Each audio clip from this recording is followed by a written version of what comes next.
Are pets Muktzah on Shabbos? Many people today have pets, whether it's a pet dog, a pet cat, a bird, a nice little parrot, fish in a tank, and the question comes up, what interactions are permitted or forbidden with this pet on Shabbos vis-a-vis Muktzah prohibition and any other prohibition that may apply? Can one move the animal? Can one play with the animal? Can one pet the animal? What may one do and what may one not do? So it's a clear ruling in Shulchanaruchharav, chapter 308, 78 in the Alter-Rebbe, brought in the Mechaber 308-39, based on Masechah Shabbos 43a and 128a, that animals are completely Muktzah on Shabbos. They have no use while they are alive, and therefore they are considered under the category of Muktzah machmas gufay, which means they may not be moved for any purpose whatsoever, not for its use, not for the space, and certainly not for anything else. In addition to the above Muktzah prohibition, there is also a separate and independent prohibition that the Chachamim instituted called Shimish B'Bali Chayim, in which they prohibited making use of an animal on Shabbos irrelevant of the Muktzah prohibition, which means that even if I were to make contact with the animal in a way that does not transgress Muktzah, such as I do with an irregularity, I want to lean on the animal using my elbows, which there is no prohibition of Muktzah involved, because Muktzah is only directly with the hands, as explained in the Alter-Rebbe through 815 and many other sources. Nonetheless, this independent prohibition in making use of an animal would kick in, and doing so would be forbidden. So to summarize, moving and making use of an animal on Shabbos touches upon two prohibitions, Muktzah and Ishtamshus B'Bali Chayim. Now for the million-dollar question. Do all these prohibitions that we just discussed apply towards a pet or not?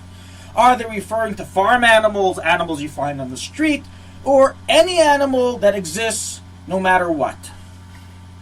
So the Alter Rebbe in the Shulchanaruchharav 308-78, based on Tosfos Shabbos 45a, writes that animals remain Muktzah even if they're fit for entertaining children, which would seem to imply that even pets remain Muktzah on Shabbos. And so is clearly implied from the source of the Alter Rebbe in Tosfos, who writes that animals are similar to grapes and figs in the drying process called gregris v'tzimukim, of which we have a very unique law that even if one designates them before Shabbos for a certain purpose, they remain Muktzah. And from Tosfos' comparison, it seems the same he applies to a pet. Even though you've designated the animal for a purpose of a pet, entertain your children, it still remains Muktzah, and seemingly this is the intent of the Alter Rebbe. However, perhaps one can argue and say the Alter Rebbe is referring specifically to a case where the animal was not pre-designated before Shabbos, and suddenly on Shabbos you want to decide on using your chicken that's meant for dinner on Thursday night to entertain your child. Then it remains Muktzah. But if before Shabbos you pre-designated it forever for this purpose, then who says he holds it'll be Muktzah? So in truth, this matter is a dispute amongst G'dolei HaPoskim. We have some poskim who rule that just like anything else that is Muktzah, machmas gufa, such as rocks, pebbles, stones, twigs of wood, that before Shabbos you designate for a purpose, its Muktzah status becomes revoked and may now be moved. So too, the same applies to animals. No difference in the rule. If you designate an animal to be used as a pet, whether it's a bird, a fish, a dog, a cat, a turtle, you name it, it is no longer Muktzah on Shabbos and may be moved. So rules Halachis Ktanas 145, Nezi Yisrael Lakuti Rimon, the name Marachor Zorua 81. Tosfos Shabbos 45b in the name of Rav Yosef, even though we later negated that, but that was the first approach brought there. Mincha Shabbos name of the Pachad Yitzchak, Igros Moshe 522, which contradicts himself in 416, and other Achrein. However, other poskim argue and rule animals always remain Muktzah no matter whether they've been designated as a pet or not. They are an essentially Muktzah item. They are very different than rocks and stones, which are inanimate. This is a live creature, and you cannot designate it for something to revoke its Muktzah status. So rules Agasher B'Kiva Eger 38-308-17 based on Tosfos that we already mentioned. So rules the Rush, brought in our Zarua 82, who writes, my heart does not allow me to permit moving the chirping birds, as animals have a different law than vessels. And so concludes Marach or Zarua that the Rush was a great and famous Posek, and one has to be Machmir like him. So also writes Mincha Shabbos 88:10, Orchos Chaim Das Teira Kafa Chaim 308-235, Igros Moshe in volume 4, Tshuva 16, contradicting himself in 522. So concludes Yabia Eimer 526, Shmir Shabbos Kilchos, name of Shalom Zaman Orbach, and other Achreinim. Practically, Halacha L'Maisa, one is to be stringent in this matter and not move even a pet animal on Shabbos, as conclude many of the Achreinim that we mentioned, as well as Poskim of today. Although someone who asked his Rav, and his Rav said you could be lenient, has upon whom to rely. As we've already mentioned, that there are Rabbanim, there are Poskim who back the heter. However, a very important clarification. The entire dispute of discussion is only vis-a-vis the Muktzah prohibition. Some say designated pets, not Muktzah. Some say it is Muktzah.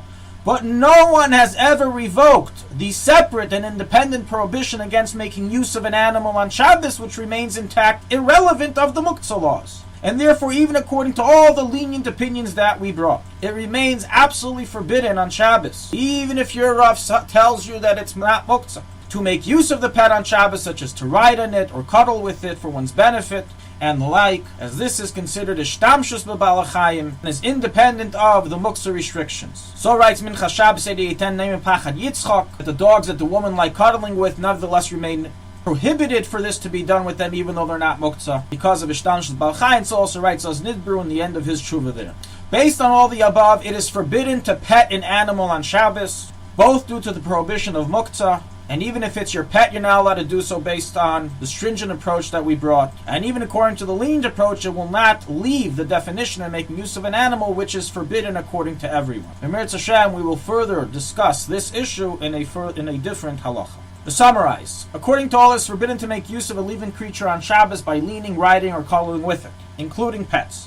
However, to move a pet not for the sake of making a use of it is disputed amongst poskim if it is permitted or forbidden due to Muktzah, being that a pet is considered pre-designated for this purpose, and practically one is to be stringent not to move or even pet an animal on Shabbos.